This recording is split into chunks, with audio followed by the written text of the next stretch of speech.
Welcome back to the Learn English podcast, the podcast teaching English in context so you can learn naturally. On today's episode, I want to talk about one of the things that frustrates my students the most when they are trying to learn English, and that is phrasal verbs. I know that phrasal verbs are confusing. For those of us who are native English speakers, we use them without even thinking, and we know the different multiple meanings that these verbs can have. But if you're trying to learn English, they can be very difficult to understand. One phrasal verb can have multiple meanings, and phrasal verbs with similar structures or similar sounds can mean completely different things. It can be so confusing to understand how to use these or understand what a native speaker means when they use these in conversation with you. So, on today's episode, I want to talk about phrasal verbs with the word wait. If you want to learn more about these phrasal verbs, then follow along because we're about to begin.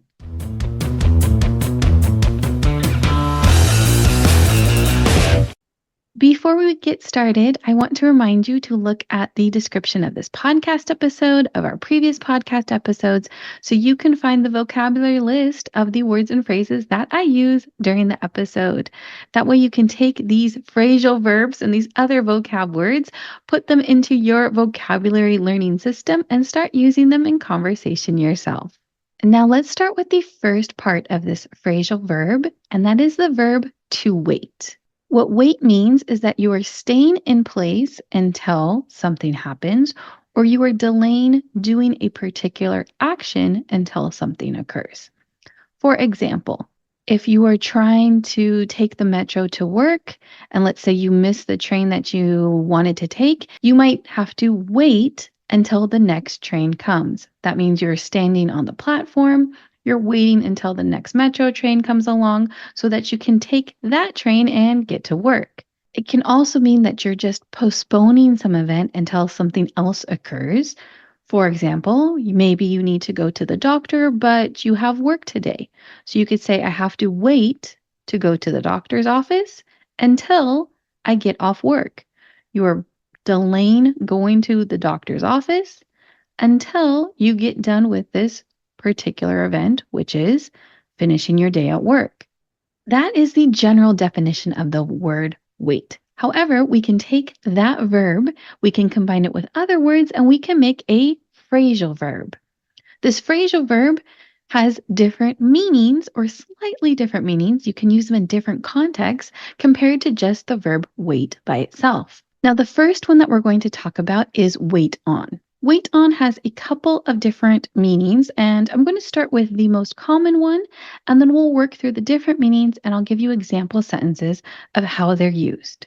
For a native English speaker, if they hear the phrasal verb wait on without any other context clue, the most common meaning, the first thing that comes to mind is thinking of being at a restaurant and being served by a waiter or a waitress.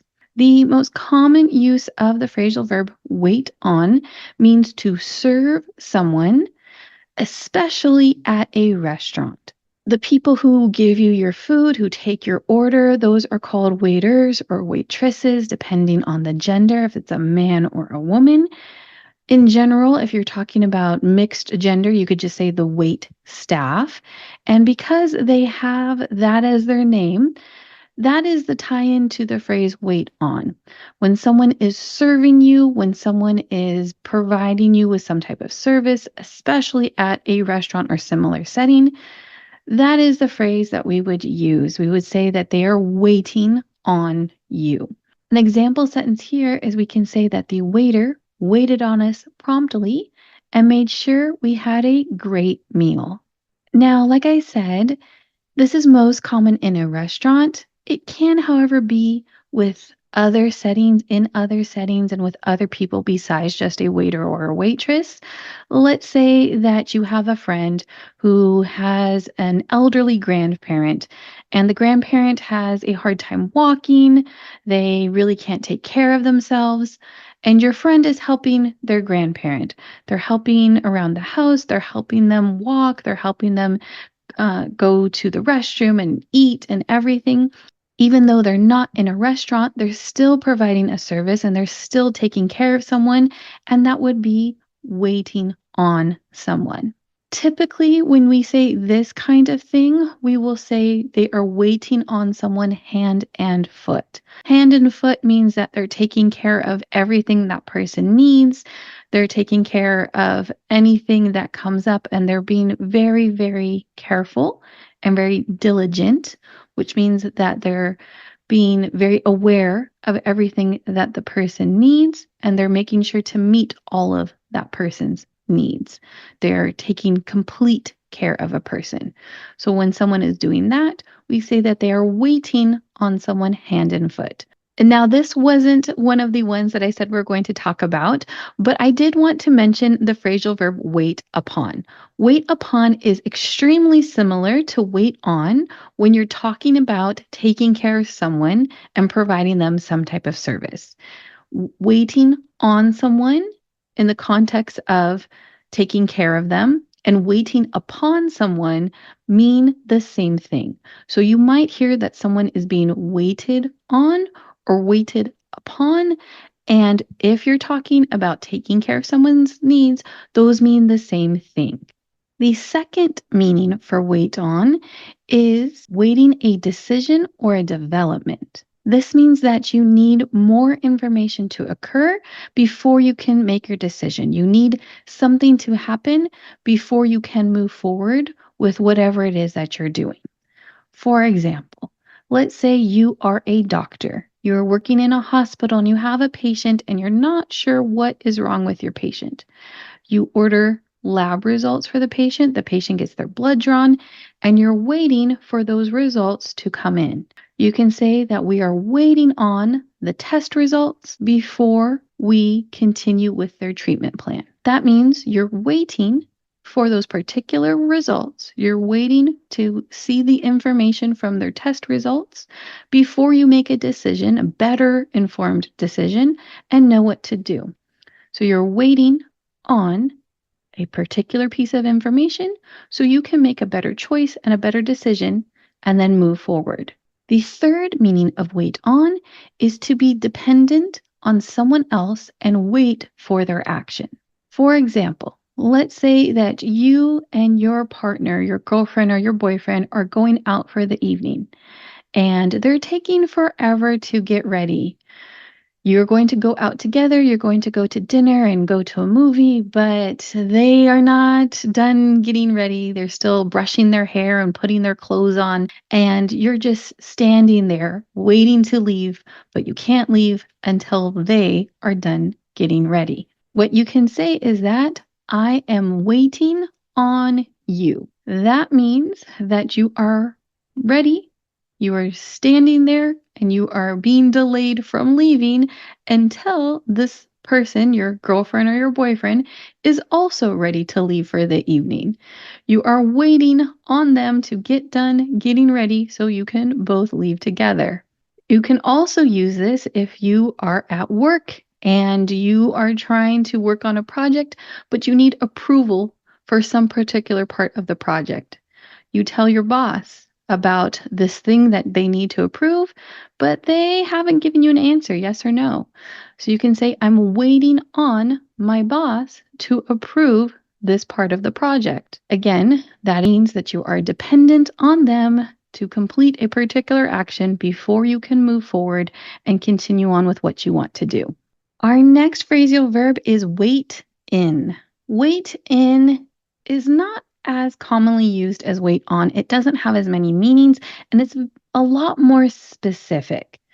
Wait in is when you are going to wait inside a particular location, usually inside some building. Let's say you and your family are traveling together. You're going to be going and staying in a different city at a particular hotel, and you're going to meet up with them when you get there. You can tell your family members that I will wait for you in the lobby, or I'll wait in the lobby for you. What this means is that you're going to be inside a building, in this case, a hotel, and you're going to be at a particular location inside that hotel, which is in the lobby. So I'll wait in the lobby for you, or I'll wait for you in the lobby. You could also say this if there is very bad weather outside. Let's say there's a storm outside, but you need to go to the store to buy something. What you can say is that I'm going to wait in the house until the bad weather passes. Wait in is specifically emphasizing that you are inside some type of building and you're waiting for a specific purpose. You're waiting there for a specific reason and until something occurs. That's probably the most straightforward out of all of the phrasal verbs with wait.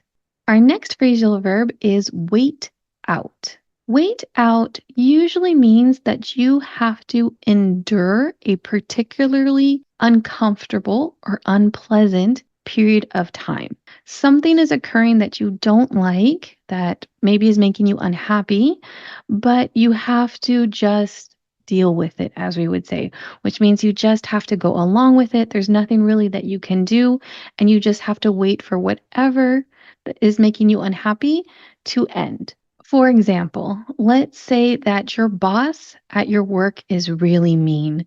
They are very rude to you.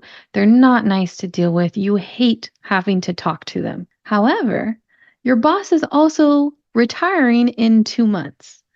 There's nothing really you can do about your boss. They're not a great person. You don't like talking to them. You can't really change that. But you know that your boss is not going to be there forever. They're just going to be around the office for 2 more months, and then you never have to see them again. What you can say is, I just have to wait it out until my boss retires. So that wait it out is referring to the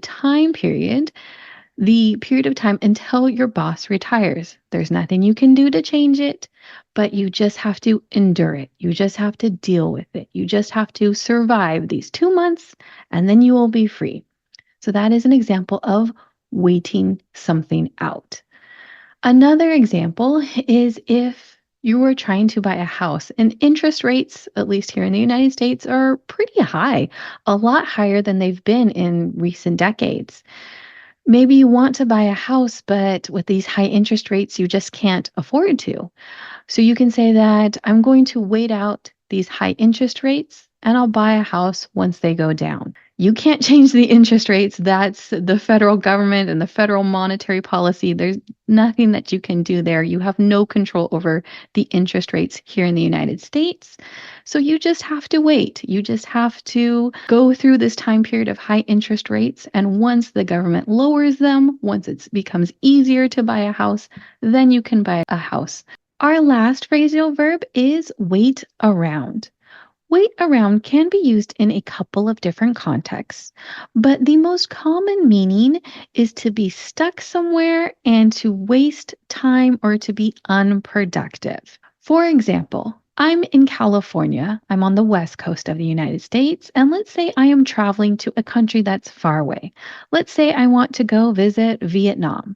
Now, I can't get a flight that goes directly to Vietnam. I'm going to have to stop somewhere and have a layover in another airport.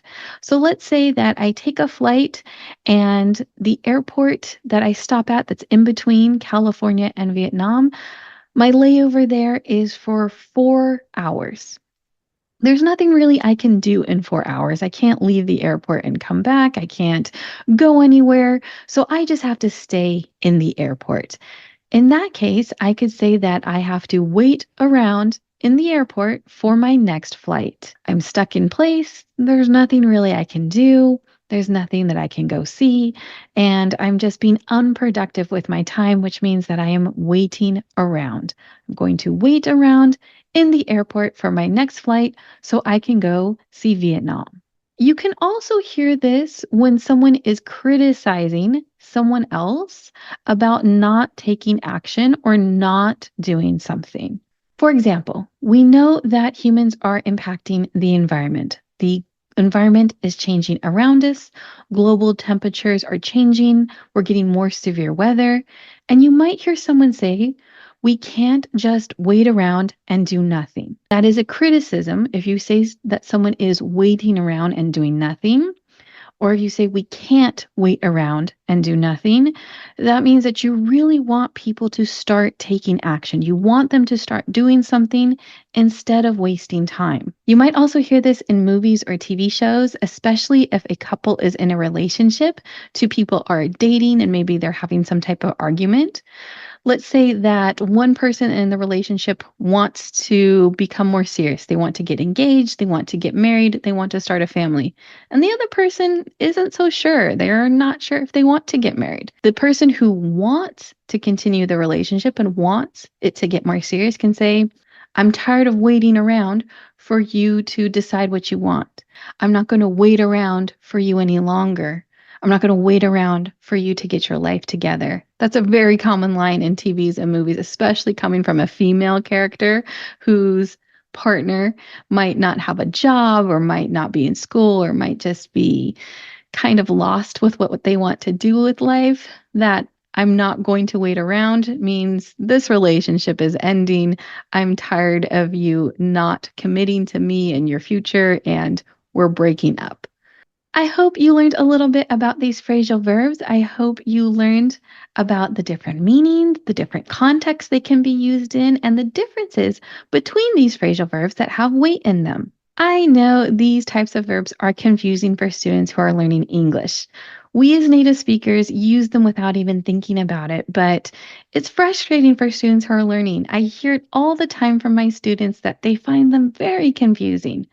I just want to encourage you and tell you to keep studying, keep trying, because the more you interact with English, the more times you hear these phrasal verbs, the more context you see them in, the easier it's going to get to understand them, and the easier it is to use them when you are speaking in English. Fluency takes time, listening comprehension takes time, but the more practice you get and the more times you see them, the better you're going to be with them. A reminder to look at the vocab list that's in the description so you can find the definitions of these phrasal verbs and so you can start trying to put them into your vocabulary learning system and learn them yourself. If you are enjoying this podcast, if it is helping you learn English, please consider leaving us a rating on whatever app you are using to listen to this podcast on. Recommend us to a friend, recommend us to someone who is learning English so we can help build our audience. I want to thank all of you who have helped support the podcast and have helped it grow over the last couple months. And I want to continue to grow and reach more people. Reminder that you can follow us on social media at Learn English Pod. The website is learnenglishpod.com. And remember to like and subscribe so you don't miss our next episode when it comes out next week. Until then, keep learning English.